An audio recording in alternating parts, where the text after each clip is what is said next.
नमस्कार, आप सभी दर्शकों का बहुत बहुत स्वागत। आप देख रहे हैं चर्चा द ट्रुथ। मैं हूं नेहा शुक्ला और आज चर्चा का विषय हमने चुना है प्रधानमंत्री नरेंद्र मोदी की विदेश यात्रा। ये विदेश यात्रा जो है प्रधानमंत्री की ये 15 जून से शुरू हो रही है और ये 19 जून तक होने वाली है और जिसमें वो 3 देशों की यात्रा करने वाले हैं। वो पहले साइप्रस जाएंगे, फिर कनाडा जाएंगे, उसके बाद क्रोएशिया जाएंगे। तो ये 3 देशों की यात्रा प्रधानमंत्री नरेंद्र मोदी की खास करके ये पहली विदेश यात्रा होगी जब पहलगाम में आतंकी हमला हुआ और तब वो सऊदी अरब में थे। सऊदी अरब की यात्रा जो है आधी छोड़कर उनको भारत लौटना पड़ा था और उसके बाद भारत ने ऑपरेशन सिंदूर चलाया। पाकिस्तान में जो आतंकी ठिकाने थे उस पर निशाना साधा। ऑपरेशन सिंदूर काफ़ी सक्सेसफुल रहा।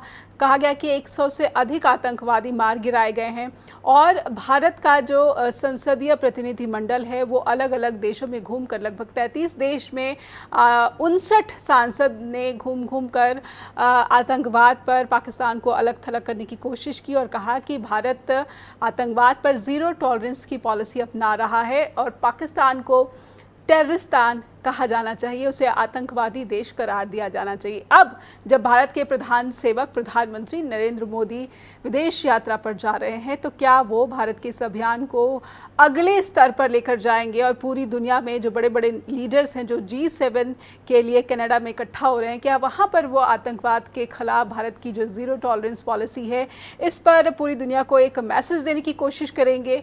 अपने दर्शकों को याद दिलाना चाहूँगी, जब ये हमला हुआ था, पहलगाम आतंकी हमला हुआ था, तो बिहार में एक जनसभा के दौरान प्रधानमंत्री नरेंद्र मोदी ने दुनिया को संदेश देने के लिए अंग्रेज़ी में भाषण दिया था और कहा था कि वो आतंकवादी जो हैं वो जहाँ पर भी होंगे वहाँ पर उसको ढूंढ कर निकालेंगे और उनका खात्मा करेंगे। तो अब जब वो वाकई में G7 जैसे एक वर्ल्ड स्टेज पर मौजूद होंगे तो उनके भाषण का क्या शब्द होगा, क्या मैसेज होगा, इस पर पूरी दुनिया की नज़रें टिकी हुई हैं।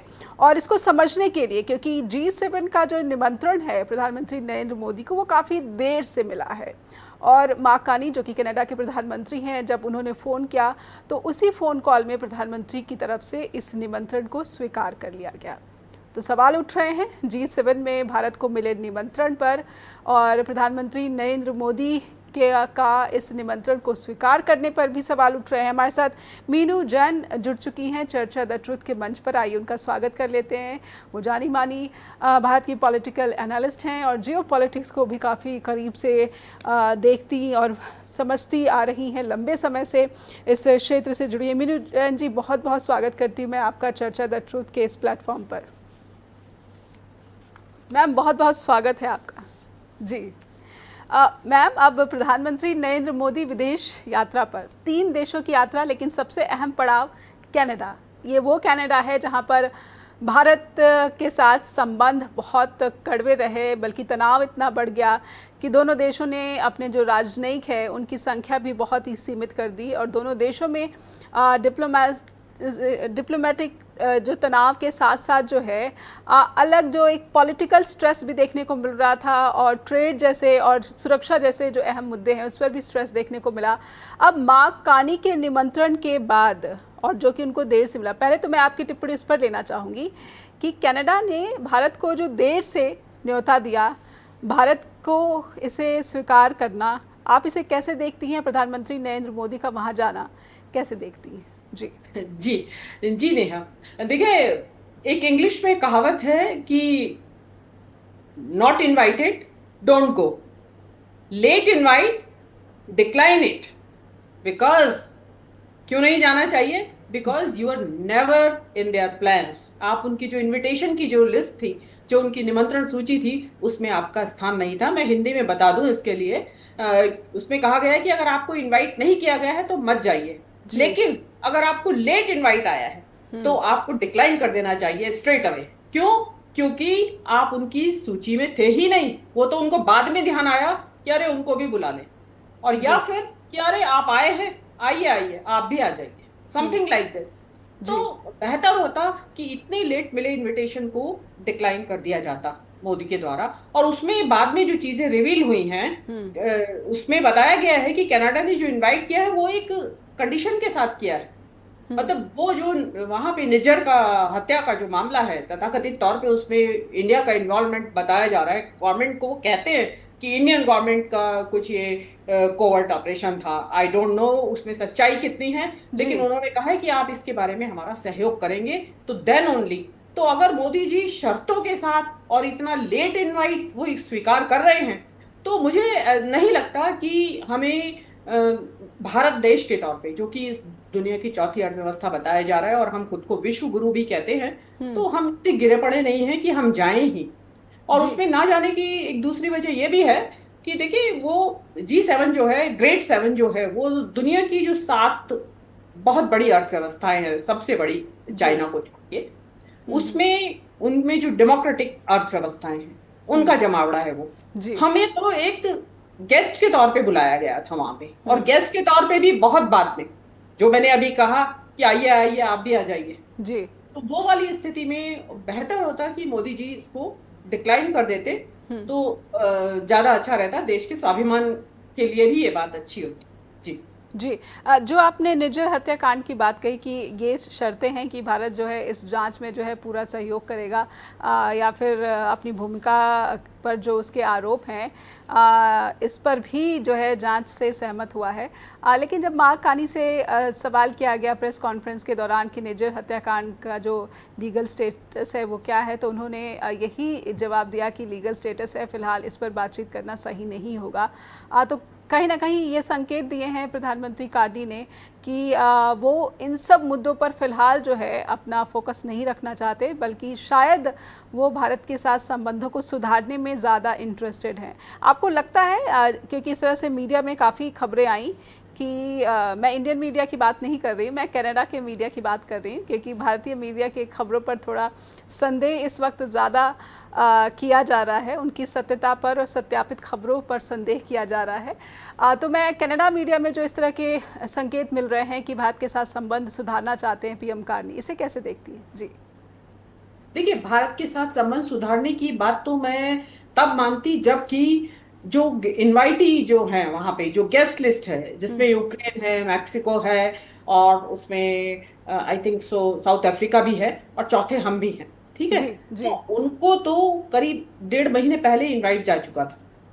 तो मार्च में अगर जा चुका था। संबंध जी सुधार, तब तक कार्नी आ चुके थे सत्ता में जी अप्रैल में, जी जी तो कार्नी उनकी तरफ से तभी इनवाइट आ जाना चाहिए था। लेकिन ऐसा माना जा रहा है, जो जानकार है विदेश नीति के, उनका जो इंटरनेशनल अफेयर्स को जानकारी रखते हैं, उनका कहना यह है कि मार्क कार्नी के ऊपर जो इंटरनल फोर्सेस हैं उनके यहाँ, क्योंकि जो सिख कम्युनिटी का एक बहुत बड़ा वहाँ वहां पे कंसंट्रेशन आबादी है, है। और उनका, जी हाँ, वो राजनीतिक रूप से भी बहुत प्रभावशाली कम्युनिटी है। और आप जानते हैं कि पिछली सरकार तो उन्हीं के समर्थन के साथ चल रही थी। जी तो अभी probably, if I am not wrong, उनका उनका साइड इतना ज्यादा, उनको इतनी ज्यादा उनके समर्थन की अभी जरूरत है नहीं। उनके जो लीडर है वो भी शायद हार गए हैं, बिल्कुल जो बिल्कुल। जी जगमीत सिंह। चुनाव में तो उन्हें बुरी लेकिन, हार का सामना करना पड़ा। जी यस, लेकिन डिस्पाइट दैट, वहां पे सिख कम्युनिटी का बहुत दबदबा है। मतलब वो पॉलिटिकली इन्फ्लुएंशियल है, तो डेफिनेटली इकोनॉमिकली भी बहुत इन्फ्लुएंशियल है, क्योंकि आजकल पॉलिटिक्स में उसी का दबदबा है जो पैसे से सक्षम है। आर्थिक तो ताकत भी है। सिख, जी हाँ जी हाँ, तो जी सिख कम्युनिटी का दबाव था कि उनको ना बुलाया जाए। तो बाद में ऐसा कहा जाता है कि प्रोबेबली उन जो कम्युनिटी, जो सातों देश हैं, उनके आपस में सलाह के बाद ये निश्चय किया गया कि बुला लिया जाए। वही मैंने कहा कि आइए आइए आप भी आ जाइए, कि यार भारत तो रह ही गया, चौथे नंबर की अर्थव्यवस्था है। लेकिन इसमें एक सोचने वाली बात है कि सेकंड थॉट आया क्यों। जी क्योंकि इससे पहले हमारी जो देश की जो विदेश नीति रही, उन्होंने बहुत ज्यादा हम लोग मस्कुलर रहे कनाडा के साथ। आपको ध्यान होगा जस्टिन ट्रूडो, जो पूर्व प्रधानमंत्री हैं, जब वो यहाँ G20 की मीटिंग में आए थे, तो कितना ज्यादा उनके साथ रस्साकशी हुई थी। और मतलब वो, उनका प्लेन में कुछ खराबी आ गई, तो उन्होंने इंडिया का प्लेन से अपने देश जाना उचित नहीं समझा। उन्होंने कहा मेरा प्लेन का ये रिपेयर हो जाएगा, उसके बाद then only I will go. जी बिल्कुल तो वो बिल्कुल। होटल के कमरे में रहे। आपने ये देखिए ना कि कितना टेंशन था रिलेशन में। और उसके बाद जो चलता रहा, जो आपने अभी बताया कि जो एम्बेसीज थी, जो हाई कमीशंस हैं, उनमें आपस में उनकी संख्या घटा दी गई जी स्टाफ की। और अभी कोई मतलब एक जो होना चाहिए, एक हाई कमिश्नर भी नहीं है, एम्बेसडर जिसको बोलेंगे जी उनकी भाषा नहीं, क्योंकि हम कॉमनवेल्थ के लोग मेंबर हैं, तो हमारे यहाँ हाई कमीशन कहलाता है। जी तो जी। हाई कमिश्नर भी नहीं है दोनों देश के। तो और उसमें देरी से बुलाया जाना, और फिर उसमें कंडीशंस के साथ बुलाया जाना, तो बहुत ज्यादा, जिसको कहते हैं ना, अपमानजनक, अपमान भरा हुआ इनविटेशन है। जी तो मुझे समझ में नहीं आया, क्योंकि मोदी अदरवाइज काफी ये स्वाभिमानी नेता हैं, जी तो बिल्कुल। नहीं जाते, लेकिन हम्म। गए हैं, तो अब कैसे पैन आउट तो होगा एजेंडे क्या? में कुछ बड़ा होगा अगर इसके बावजूद प्रधानमंत्री नरेंद्र मोदी ने ये न्योता स्वीकार किया है, निमंत्रण स्वीकार किया है, तो क्या प्रधानमंत्री नरेंद्र मोदी के एजेंडे में कुछ बड़ी बातें हम इसकी उम्मीद करें? क्योंकि तमाम विपरीत परिस्थितियों के बावजूद प्रधानमंत्री नरेंद्र मोदी ने मां कानी के फ़ोन कॉल पर ये निमंत्रण स्वीकार कर लिया, तो क्या उनके एजेंडे में कोई बड़ी बातें हैं? G7 और प्रधानमंत्री नरेंद्र मोदी का वहां पर जाने का फैसला करना अपने आप में, जिन परिस्थितियों के बीच ये न्योता आया और उसे मंजूर किया गया, उसके बाद अब ये माना जा रहा है कि क्या वो बड़े एजेंडे के साथ प्रधानमंत्री नरेंद्र मोदी कनाडा में G7 जो सम्मेलन होगा उसमें हिस्सा लेंगे। हालांकि जो औपचारिक ब्रीफ है इस यात्रा को लेकर, G7 के बैठक को लेकर भारत की तरफ से, उसमें यही कहा गया है कि एनर्जी जो है, सिक्योरिटी है, या फिर जो तकनीक है, नवाचार है, और ख़ास करके AI, इन सब पर ही बातचीत का फोकस रहेगा। लेकिन कहीं ना कहीं आतंकवाद के ख़िलाफ़ जो एजेंडा मुहिम चला रखी है भारत सरकार ने, क्या वो भी शामिल होगा? अगर औपचारिक ब्रीफ में देखूं तो उस शब्द का भी इस्तेमाल नहीं किया गया, आतंकवाद का भी।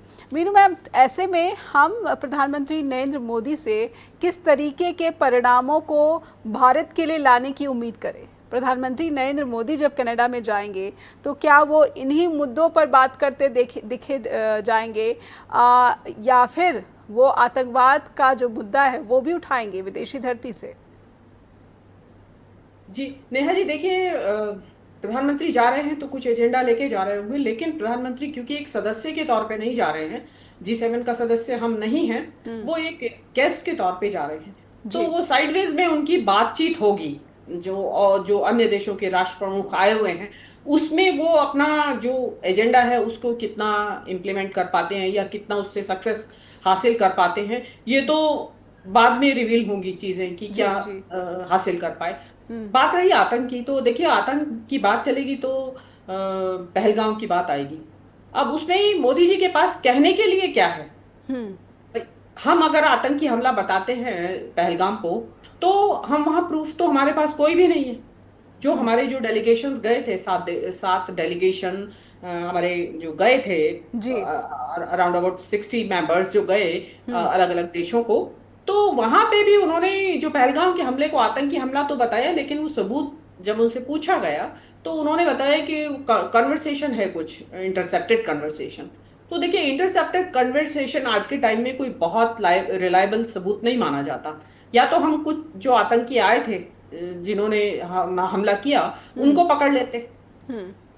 या उनका कोई उनके हाथ साथ में जो कुछ ऐसा उनकी बिलोंगिंग्स थी, वो कुछ होती, पासपोर्ट्स होते, कागज होते, कुछ उनके हथियार होते, वो हमारे कब्जे में आ गए होते, तो प्रोबेबली हम कह सकते थे, जैसा कि 2008 के मुंबई हमले में हुआ था। जी। आतंकी पकड़ा भी गया था, कई आतंकी वहीं ढेर कर दिए गए थे, उनके साथ पास से जो कागज मिले थे वो सब प्रूफ के तौर पे काम आए। जी। तो आतंकवाद क्योंकि मेन थीम भी बताया जा रहा है इस G7 समिट का, तो उसमें होगा, बात करनी भी चाहिए प्रधानमंत्री के तौर पे उनको जी आतंकवाद को लेके। लेकिन क्योंकि अभी अभी अभी हाल ही में एक आतंकवाद पहलगाम में हुआ, और उसके बदले में, उसके रिटेलिएशन में ऑपरेशन सिंदूर हुआ, तो जी। मेरे हिसाब से मोदी जी जो कहेंगे अपने, उससे ज्यादा उनकी तरफ सवाल आएंगे उलट के।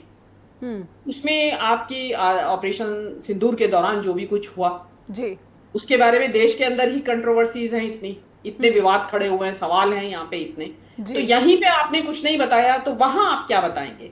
आपके रफाल बताया जा रहा है, दुनिया के जो लोग हैं, एक्सपर्ट्स हैं, वो कह रहे हैं रफाल गिरे हैं हमारे यहाँ, डिनाई कर रहे हैं आप, वहां आप क्या जवाब देंगे?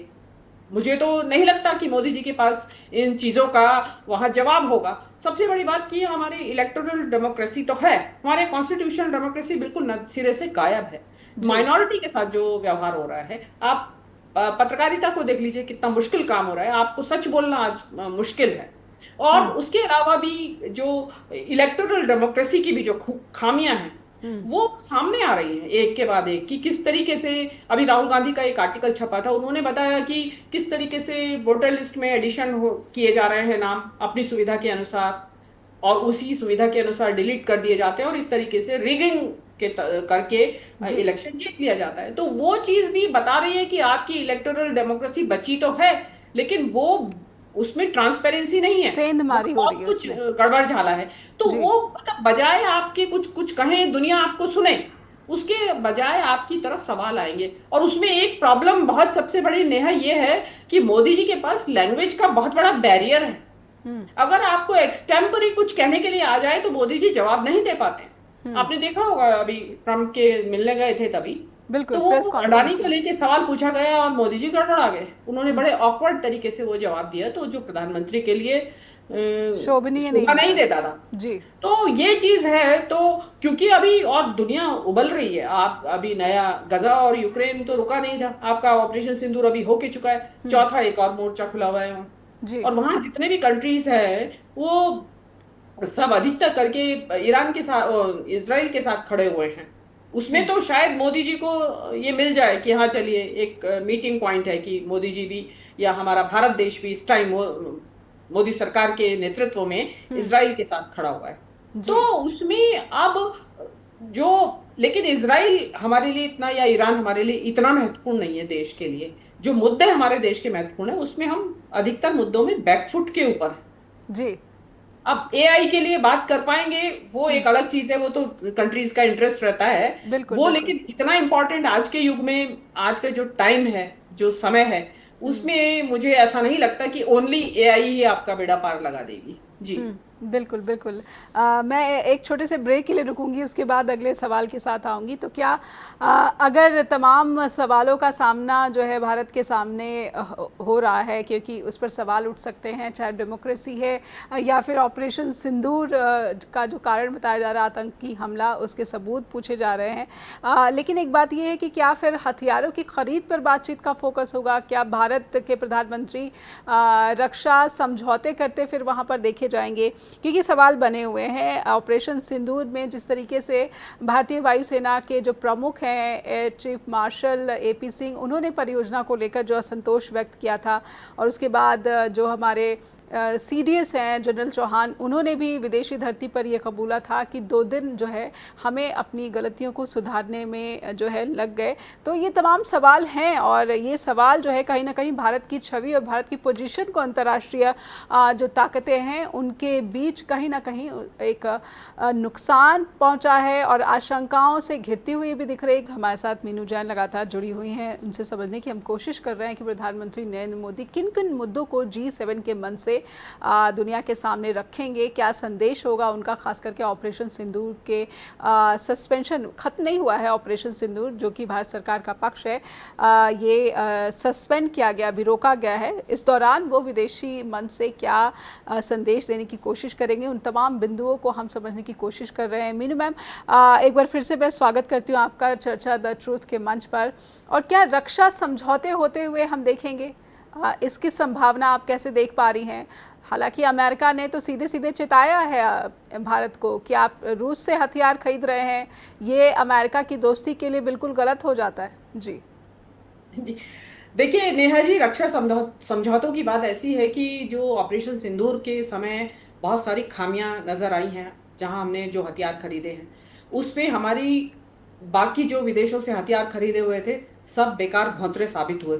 आप ध्यान दीजिए, जो अपना हमारे सीडीएस हैं अनिल चौहान, जी। उनके स्टेटमेंट पे ध्यान देंगे तो उन्होंने ये कहा कि हमने पहले दिन के स्ट्राइक के बाद 2 दिन ऑपरेशन सस्पेंडेड रखा, जी। ग्राउंडेड थे हमारे प्लेन्स। उस दौरान हमने दोबारा से तैयारी की और फिर हमने जो पूरी ताकत के साथ हमला किया, तब हमने मतलब ऑलमोस्ट जो भारत की जो सेना थी वो पूरी तरह ओवर पावर कर चुकी थी। और वो ओवर पावर कब करा, जब ब्रह्मोस मिसाइल का इस्तेमाल हुआ, जो हमारा अपना बना हुआ मिसाइल था। जी। हमारी जो विदेशी जो जितने भी जहाज खरीदे हुए थे और जो भी हमारे पास सिस्टम था वो सारा नेस्तनाबूद हो गया। हमें कोई काम नहीं आया कि हमें उसमें, जो हम माने या ना माने एक देश के तौर पे, लेकिन जो हमारे इंडिया की तरफ भी जो डिफेंस के एक्सपर्ट्स हैं, उन लोगों ने भी ये कहा है कि चाइना की एक तरीके से सुप्रीमेसी हुई है इस ऑपरेशन सिंदूर के दौरान, साबित हुई है कि चाइना का जो जो सिस्टम है एयर एयर वॉरफेयर में, जी। उसमें इलेक्ट्रॉनिक वॉरफेयर, जो उसमें वो बहुत आगे है सबसे। मतलब इनफैक्ट तो अब वेस्टर्न जो वर्ल्ड है वो इनफैक्ट वो एक चिंता में है कि ये क्या हुआ इस ऑपरेशन सिंदूर में, जी। कि बगैर बात के लिए ही, जिस चीज का कोई टेस्ट नहीं हुआ था आज तक, चाइना की जो टेक्नोलॉजी है उसका बिल्कुल। टेस्ट हो गया खामखा में, और उसमें चाइना बेकार में सबका बॉस बन गया दुनिया के अंदर, और हमारे लिए भी एक खतरा हो गया। अब आज जो मोदी जी ने डिक्लेयर तो कर दिया है कि कोई भी terror strike act of war और होगा। जी। युद्ध का इनविटेशन माना जाएगा जी। कि हमसे लड़ो, लेकिन क्या हम उतने सक्षम हैं जो हम सोच रहे थे?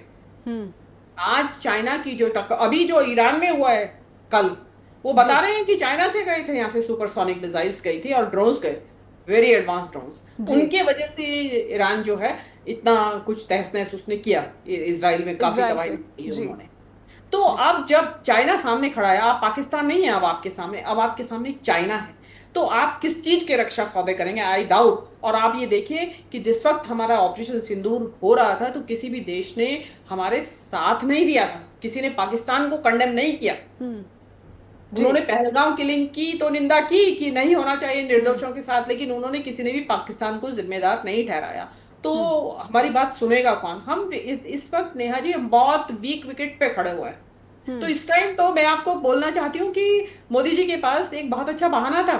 अभी इतना बड़ा एयर क्रैश हो चुका है हमारे देश के अंदर, गुजरात राज्य में 300 से ज्यादा लोग मारे गए हैं, 242 तो यात्री विद क्रू, बिल्कुल। और जो रेजिडेंट्स, जो डॉक्टर्स वगैरह, जो और लोग बिल्कुल। मारे गए बिल्कुल। जो ग्राउंड जी। के ऊपर थे।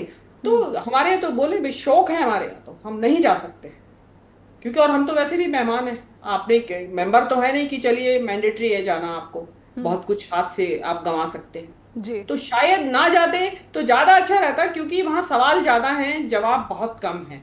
मतलब आज आप उस स्ट्रांग पोजीशन से वहां नहीं जा रहे हैं कि जो आप बता सके। और कनाडा में माहौल अच्छा नहीं है नेहा जी।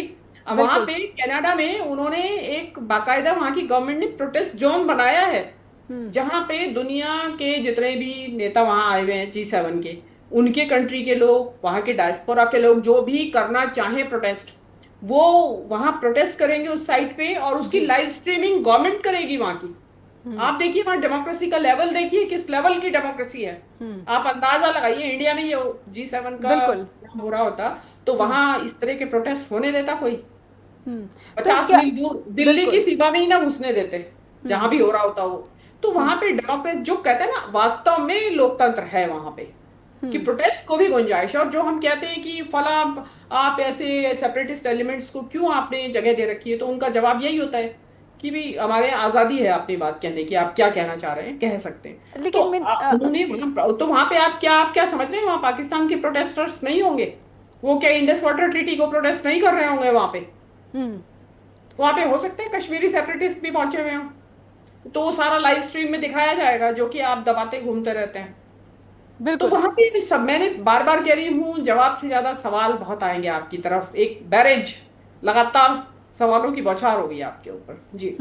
बिल्कुल। तो ऐसी परिस्थिति में भारत के प्रधानमंत्री कनाडा पहुंचेंगे, G7 में हिस्सा लेंगे, जब ईरान और इजराइल के साथ जो है बहुत ही संघर्ष बढ़ गया है दोनों का आपस में। ट्रंप ईरान को चेता रहे हैं कि आप परमाणु समझौते पर राज़ी हो जाइए, नहीं तो इजराइल इससे भी जो है भीषण हमले करेगा। आतंकवाद के खिलाफ लड़ाई का हवाला दे रहा है इजराइल ईरान पर हुए हमले का, उसके परमाणु बम हथियारों को जो है पूरी दुनिया के लिए खतरा बता रहा है। और एक तरफ प्रधानमंत्री नरेंद्र मोदी हैं जो पाकिस्तान को पूरी दुनिया के लिए खतरा बता रहे हैं, पाकिस्तान के आतंकवाद को पूरी दुनिया के लिए खतरा बता रहे हैं। लेकिन ये जो आतंकवाद को लेकर जो विरोधाभास पश्चिमी देशों का है, क्या ये इसकी संभावना आप देखती हैं कि इसी को एक्सपोज कर सकते हैं प्रधानमंत्री नरेंद्र मोदी, ये कहते हुए कि जो ग्लोबल साउथ है, क्या उसकी चिंताओं को, उसके मुद्दों को अब भी पश्चिमी देश जो है वो ज़्यादा गंभीरता से नहीं लेते हैं?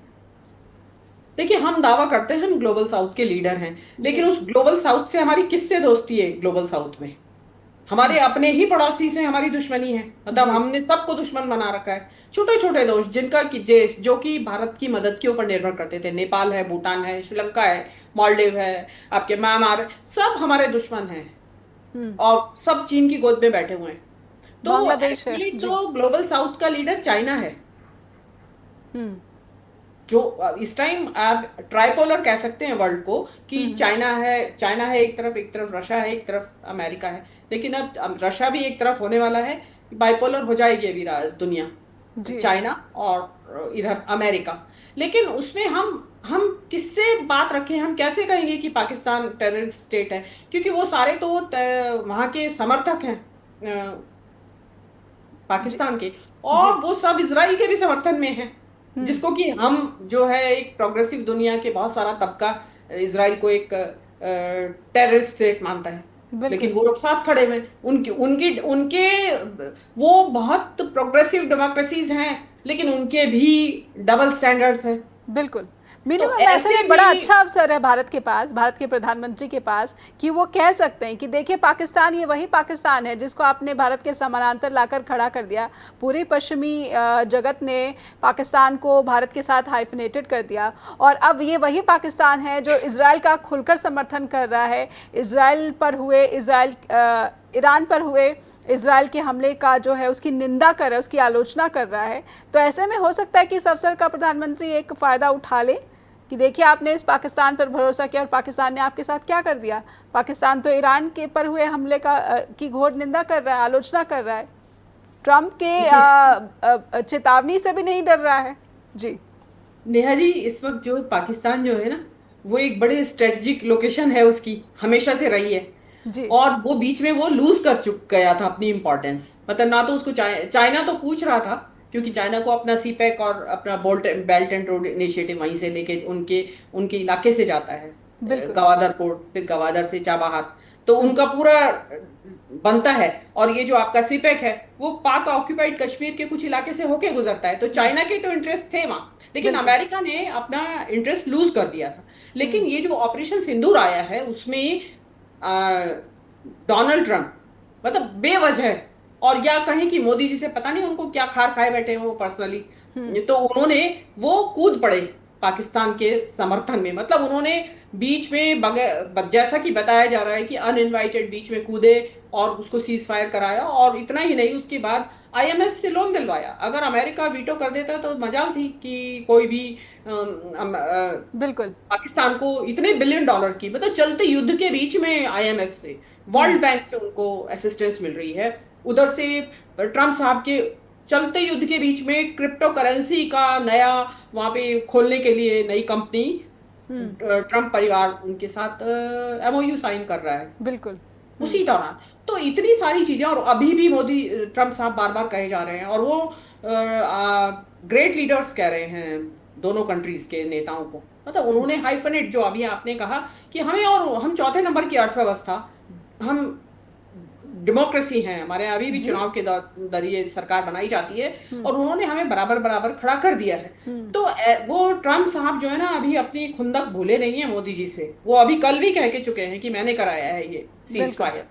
तो वो बिल्कुल। कहीं ऐसा ना हो नेहा जी, मुझे जो खतरा है सबसे बड़ा, कि जी। ट्रम्प साहब मोदी जी का हाथ पकड़ के और माइक पे ले जाएं, और उनके सामने माइक लगा दें कि हाँ बोलिए, कि जो सीज फायर है हमारे और पाकिस्तान के बीच में, मोदी जी ने, ट्रम्प साहब ने कराया है। तो क्या होगा? और बिल्कुल। वो जिस तरीके के जो ट्रम्प साहब का जो कैरेक्टर है, या जो उनका बिल्कुल। मिजाज है, सब जानते हैं। एक तो बदजुबान है, वो कुछ भी बोल देते हैं। बिल्कुल।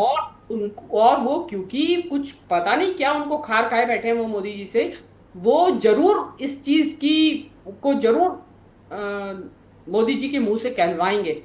और अगर मोदी जी कहेंगे तो मुश्किल, और नहीं कहेंगे तो भी मुश्किल होगी।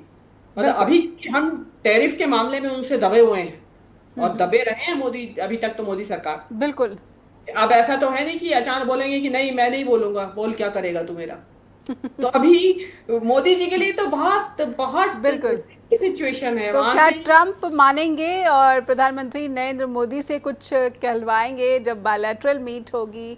क्योंकि इस बात की पूरी संभावना है कि दोनों देशों के जो नेता मिलेंगे तब द्विपक्षीय मुलाकात होगी, तो इन मुद्दों पर भी बातचीत होगी।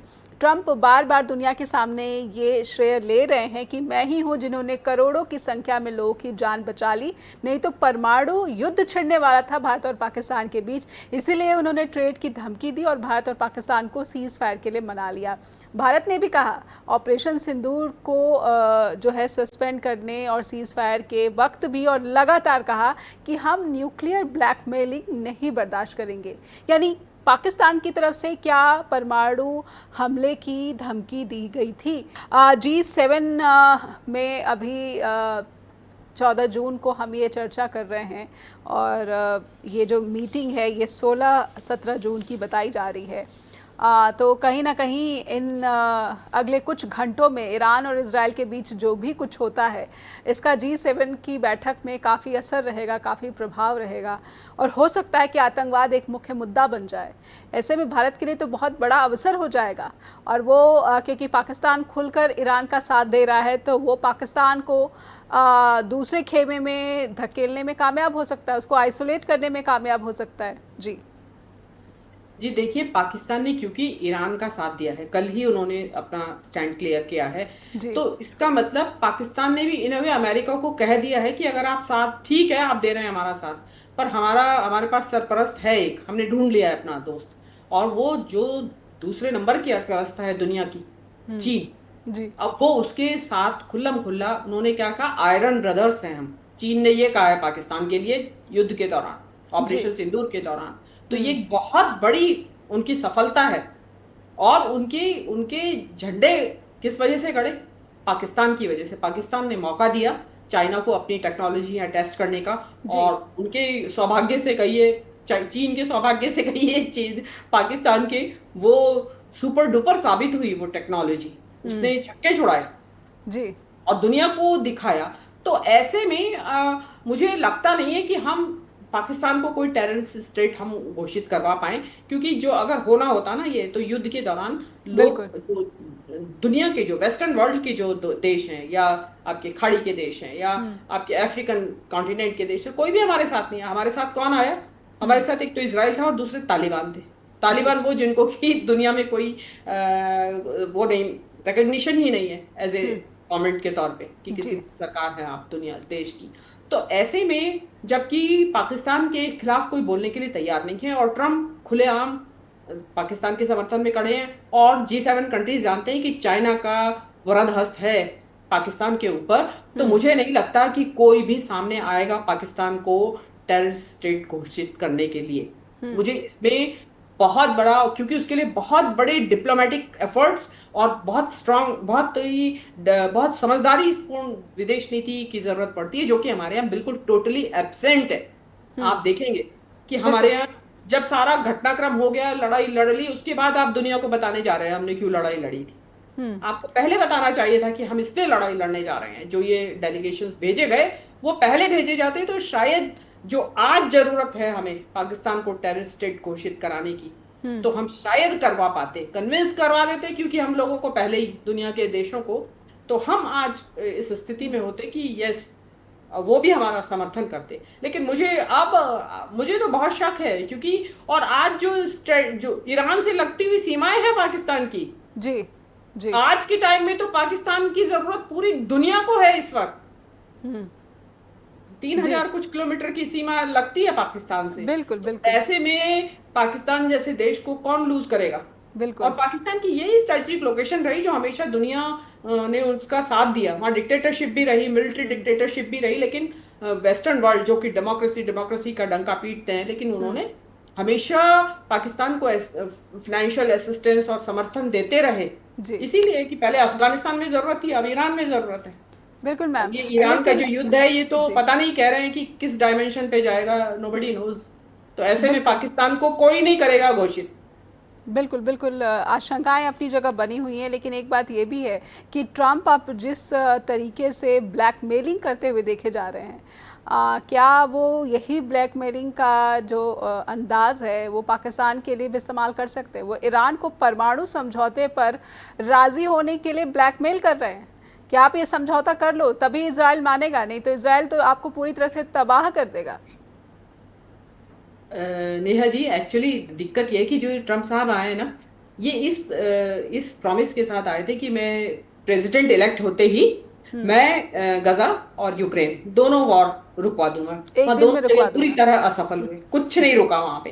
तो इनको अपॉर्चुनिटी मिली पाकिस्तान और हिंदुस्तान भारत के बीच में, जी। और इन्होंने इंटरवेंशन कहते भी हैं कि क्या है, क्योंकि इतना बड़ा झूठ नहीं बोल सकते बार बार। और उनको भी जाने दीजिए, तो उनके वाइस प्रेसिडेंट जेडी वेंस और जो मार्को रूबियो मार्को विदेश रूबियो, मंत्री, जी। उन्होंने भी कही है ये बात कि हमने नेगोशिएट किया है ये सब। तो मुझे नहीं लगता कि वो जो ट्रम्प हैं वो इतना बड़ा झूठ इसके बारे में बोलेंगे। तो ठीक है। इसलिए उन्होंने एक तो ये करा दिया अपने नाम कि भाई मैंने कराया, और उसका बार बार डंका पीट रहे हैं। इसी तरह वो ईरान और इसराइल, देखिए इसराइल की ताकत बहुत बड़ी, उसके ईरान के सामने बहुत बड़ी ताकत है इसराइल, क्योंकि अमेरिका का पूरा सपोर्ट है उनको, बिल्कुल। हमेशा से ही है और हमेशा रहेगा भी, क्योंकि अमेरिका में इसराइल लॉबी सब जानते हैं कि कितनी स्ट्रांग है। तो वो जो जो उनका सपोर्ट रहेगा वहां पे, तो वो डेफिनेटली इसराइल को जब कहेंगे उसको तब रुकवा देंगे, और ईरान को जब चाहेंगे उसको वहां मरोड़ देंगे कि आप चुप हो जाइए। अब ईरान को क्योंकि चाइना से सपोर्ट गई है, जैसा न्यूज आ रही है, और उन्हीं के बल पे ये नया उन्होंने तबाही राज हुई सेट है। किया है, तबाही हुई है। तो लगता नहीं है कि इमिडिएटली या आप वन साइड कोई किसी का टेटुआ दबा के गले पे गला दबा के कोई किसी को पिस्टल की नोक पे कोई इस टाइम नहीं करवा सकता जी। वहां पे जी। युद्ध विराम। बिल्कुल। जो अभी तक, जब तक चाइना नहीं कूदा था, प्रोबेबली तब तक ट्रम्प के हाथ में बाजी थी कि वो रुकवा देते इसको, ईरान और पाकिस्तान इसराइल का जो वॉर है, बिल्कुल। बिल्कुल। झगड़ा। लेकिन अब मुझे नहीं लगता। लेकिन अगेन फिर, क्योंकि डिप्लोमेसी में बहुत कुछ बैकडोर तो बहुत कुछ चल रहा होगा जो हम और आपको नहीं मालूम है, तो हो सकता है आज या कल में हो जाए, क्योंकि देखिए वर्ल्ड इतने सारे युद्धों को अफोर्ड नहीं कर सकता। बिल्कुल। बिल्कुल। चारों तरफ यही तबाही मची हुई है, और उसका थिएटर बना हुआ है एशिया। बिल्कुल। तो इसलिए और यही तो पश्चिमी देशों को हमेशा से रास आता रहा है, यही उनके जो है इन देशों को गरीब बनाए रखने की जो एक पॉलिसी चली आई है, स्ट्रैटेजी चली आ रही है, और डिपेंडेंट बनाए रखने की जो स्ट्रैटेजी चली आ रही, ताकि जो है अपना सिक्का जमा रहे दुनिया भर में, जो नेतृत्व है वो पश्चिमी वर्ल्ड पर ही बना रहे, उनके हाथों में ही बना रहे। मीनू मैम, बहुत बहुत धन्यवाद आपका, आपने समय दिया और चर्चा द ट्रूथ के मंच पर आए, आपका आभार व्यक्त करती हूँ। और अब दर्शकों से अनुरोध करना चाहती हूँ कि आपका इस पूरे टॉपिक पर, जो कि प्रधानमंत्री नरेंद्र मोदी G7 में हिस्सा लेंगे, और इस बीच हम देख रहे हैं कि ईरान और इजराइल के बीच जिस तरीके से संघर्ष बढ़ गया है, कहीं ना कहीं अगले कुछ घंटों में कुछ या तो बड़ा हो जाएगा, या फिर कहीं ना कहीं दोनों में से कोई एक देश, पूरी संभावना है कि ईरान संभवतः कहीं ना कहीं टॉक्स की बात कर सकता है, क्योंकि ब्लैकमेलिंग पर उतर आए हैं डोनाल्ड ट्रंप। और ऐसे में G7 के मंच से भारत के प्रधानमंत्री आतंकवाद पर भारत का पक्ष रखकर क्या दुनिया को ये फिर से यकीन दिलाएंगे कि आतंकवाद के खिलाफ एकजुट होना ही पूरी दुनिया की भलाई है, और इसमें पाकिस्तान को आप आतंकवाद के खिलाफ लड़ाई में सहयोगी नहीं मान सकते, बल्कि आतंकवाद का सरपरस्त और वित्त पोषित करने वाला देश, और खुद पाकिस्तान की जो मिलिट्री है वो इसके पीछे, इसको अपनी स्ट्रैटेजी का हिस्सा मानकर सदियों से, सालों से इसके ऊपर काम कर रही है। बहुत बहुत धन्यवाद। ईमेल भेजिए info@justbroadcasting.com और neha@justbroadcasting.com पर भी देखते रहिए जस्ट टीवी। नमस्कार।